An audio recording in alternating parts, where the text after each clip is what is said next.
दोस्तों, जय हिंद, जय भारत। स्वागत है आप सबका आज के इस एपिसोड में। विशेष चर्चा करेंगे और एक खबर भी बताएंगे आपको बड़े महत्व की, जो देश के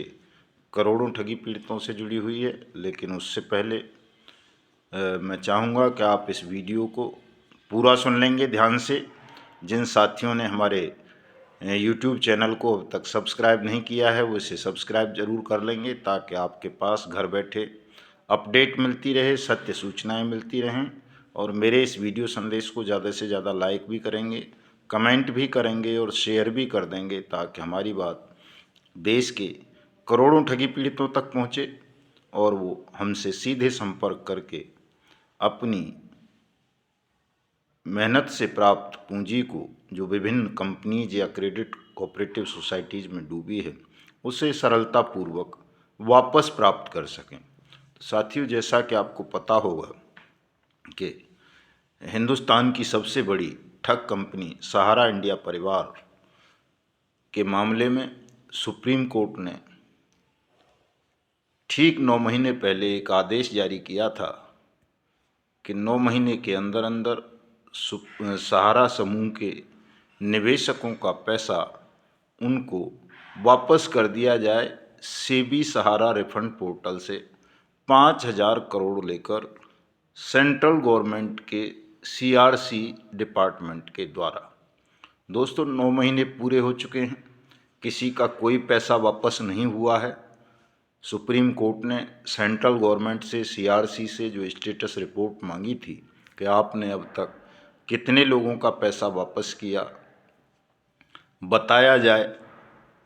सुप्रीम कोर्ट में सेंट्रल गवर्नमेंट रिप्लाई फाइल नहीं कर सकी है, स्टेट रिपोर्ट फाइल नहीं कर सकी है, और अब मामले की अगली सुनवाई अगले साल अप्रैल तक के लिए स्थगित कर दी गई है। अब अगली सुनवाई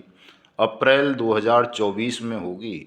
और अप्रैल 2024 ऐसा महीना होगा दोस्तों जब आम चुनाव हो रहा होगा, चुनाव आचार संहिता लगी हुई होगी देश में। इसका आशय अगर मैं सरल भाषा में आपको बताऊं तो ये है कि सहारा समूह के करोड़ों निवेशकों के साथ सेंट्रल गवर्नमेंट ने एक और बड़ा धोखा सहारा सीआरसी रिफंड पोर्टल के नाम पर कर दिया है। अब सहारा के लोगों को सीआरसी सहारा रिफंड पोर्टल के माध्यम से कोई पैसा नहीं मिल पाएगा दोस्तों। और ये सब जो चालाकी, चतुराई, छल सरकार अगर करने में सफल हो पा रही है दोस्तों, बार बार आपके साथ धोखा करने में, तो इसके लिए हमारे निवेशक और एजेंट साथी भी कहीं ना कहीं जिम्मेदार हैं, जो चीज़ों को समझ नहीं रहे और वो अपने भुगतान के अधिकार की लड़ाई, भुगतान के अधिकार कानून, अनियमित जमा योजनाएं पाबंदी कानून 2019 के तहत ना लड़कर झूठे सब्जबागों के मोह जाल में फंस जाते हैं। कभी सेंट्रल गवर्नमेंट उन्हें कोई सब्जबाग दिखा देती है, कभी कोई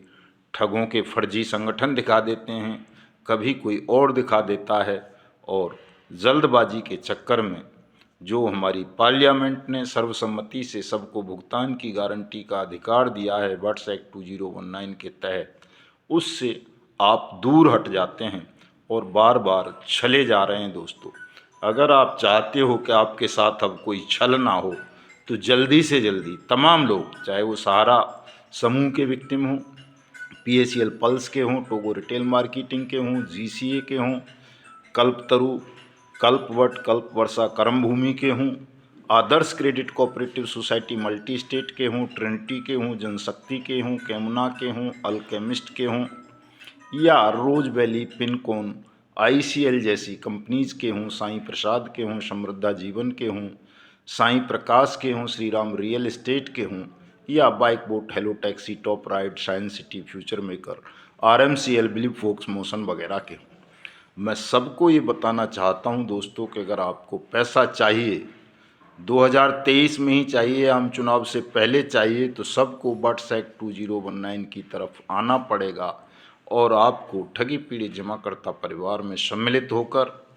हमारे उस आंदोलन को सफल बनाना होगा, जो हमने 30 जनवरी 2024 को प्रधानमंत्री के घेराव का रखा है दोस्तों। वो अनिश्चितकालीन कार्यक्रम होगा और प्रधानमंत्री के घर को तब तक घेर के रखना है जब तक देश के प्रत्येक ठगी पीड़ित जमाकर्ता परिवार का पाई पाई का हिसाब सेंट्रल गवर्नमेंट नहीं कर देती, आपकी जमा राशि का 2 से 3 गुना पैसा आपको वापस नहीं कर देती। इससे पहले और मैं आपको बता देना चाहता हूँ कि जो ये धूर्त किस्म के फर्जी संगठन देश में बन गए थे, कभी जन आंदोलन करने की बात करते थे कि हम सहारा समूह के निवेशकों का पैसा दिलाने के लिए जन आंदोलन करेंगे। कोई संघर्ष मोर्चा बना रहा था, कोई फाउंडेशन बना रहा था, कोई ठगी पीड़ितों की क्या बना रहा था, कोई आवाज़ टपका आपका, और कोई कुछ दुनिया भर के लोग थे जिन्होंने, किसी ने आदर्श के नाम पर, किसी ने सहारा के नाम पर, किसी ने PACL पल्स के नाम पर, किसी ने टोगो के नाम पर, किसी ने कल्पतरू के नाम पर, किसी ने साईं प्रकाश के नाम पर भिन्न भिन्न तरीके की दुकानें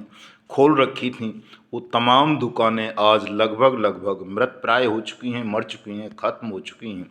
केवल वो आपके चंदे पर डिपेंड हो गई हैं। प्रत्येक व्यक्ति ये धमकी देता हुआ दिखता है अपने वीडियोज़ में, पोस्ट में, कि अगर एजेंट साथियों ने उनको चंदा नहीं दिया, पैसा नहीं दिया, तो वो आंदोलन नहीं कर पाएंगे, आंदोलन वापस ले लेंगे, रिट नहीं कर पाएंगे सुप्रीम कोर्ट में, हाई कोर्ट में, किसी को सुरक्षा नहीं दिला पाएंगे, हम कर्जे में आ गए, इसमें आ गए। मतलब कहने का आशय कि उनका अपना रोना ही खत्म नहीं हो रहा। जिन लोगों की अपनी समस्या ही ये हो कि वो बिना आपके चंदे के कोई आंदोलन नहीं कर पाएंगे, कोई कानूनी कार्रवाई नहीं कर पाएंगे, ऐसे लोगों पर यकीन करके आपने यकीनन बड़ी भूल की है। अब इस भूल से बाहर आओ दोस्तों और ऐसे लोगों का बहिष्कार कर दो, उन तमाम लोगों का साथ छोड़ दो जो परजीवी बन गए हैं, आपके चंदे पर डिपेंडेड हैं। हमारे साथ आइए, हम गारंटी के साथ कहते हैं, चुनौती के साथ कहते हैं कि हमें कोई 1 रुपया भी नहीं देगा तो भी न हम आंदोलन वापस लेंगे, न कानूनी कार्रवाई से पीछे हटेंगे। हम बिना किसी चंदे के दोस्तों देश में भुगतान की गारंटी के अधिकार कानून, अनियमित जमा योजनाएं पाबंदी अधिनियम 2019 की अनुपालना सुनिश्चित कराएंगे। आज मैं फतेहपुर में बैठा हुआ हूं अपने राष्ट्रीय अध्यक्ष आदरणीय सूरजदीन विश्वकर्मा जी के आवास पर। चूँकि बांदा में आज हमारा भुगतान सेमिनार का कार्यक्रम था, मिशन भुगतान 2023 के अंतर्गत हम भुगतान सेमिनारों का आयोजन जगह जगह कर रहे हैं। कल हमारा फतेहपुर में कार्यक्रम होगा, 18 को मिर्ज़ापुर में है, 19 को वाराणसी है, 20 और 21 में रांची होगा झारखंड में, और 22 को गया में होगा दोस्तों। इस तरह के कार्यक्रम हमारे राजस्थान में भी लगे हुए हैं, मध्य प्रदेश में भी लगे हुए हैं, छत्तीसगढ़ में भी लगे हुए हैं, महाराष्ट्र में लगे हैं, कर्नाटक में लगे हैं, उड़ीसा में लगे हैं, उत्तराखंड में, हरियाणा में, पंजाब में, हिमाचल में, सभी राज्यों में, वेस्ट बंगाल तक, असम तक, गुजरात तक हमारे मिशन भुगतान सेमिनार